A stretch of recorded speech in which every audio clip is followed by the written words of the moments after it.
Ayan. Amen. Amen.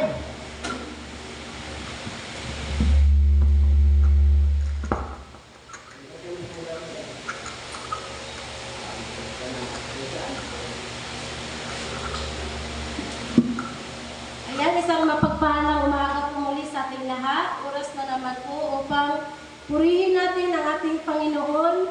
Sa pamamagitan ng ating Panginoon ay nabuhay tayo at nandito na naman po tayo. Salamat sa Panginoon sa kanyang mga anak na nandito. Ayan po, magpapasalamat po ako sa Panginoon sa achievement ng aking anak. Unang-una po kay Genevieve. Lord, salamat po talaga. Utang po namin sa iyo lahat kung anong meron kami, Panginoon, at kung ano po ang tagumpay ng aking anak, kahit tagumpay ko na rin.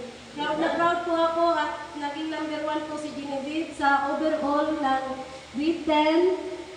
Pero naging salutatorian lang po siya kasi may with highest honor po na isa na sa STE po.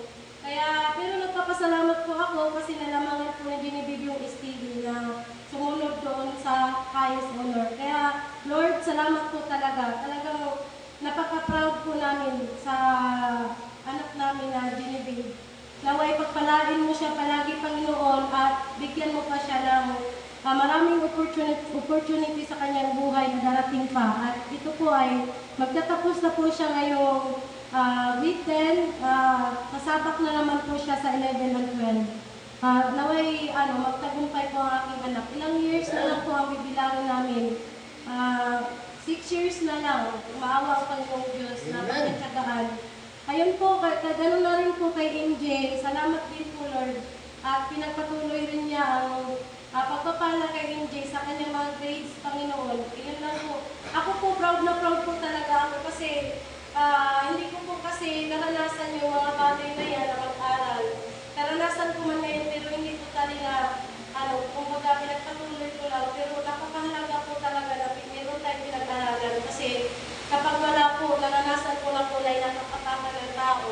Naranasan ko na po na sinasabihan na Pilipino ay napakahirap na bansa, ang Pilipino ay napakahina sa mga lahat ng bagay. Kaya ang hirap na walang pinag-aralan po, lalo-lalo na pag mag-ibang bansa ka. Kaya ayan po yung pinag-aralan nila, dala-dala po nila yan hanggang sa pagtanda nila at yan lang po din yung isang ipakamana namin sa kanila ng pag-aaral. Kasi wala po naman kaming kayamanan na ipamamana. Kaya sana gabayan sila ng Panginoon at makatapos at walang adlaw, walang pagsubok, walang kurso na darating sa kanilang buhay.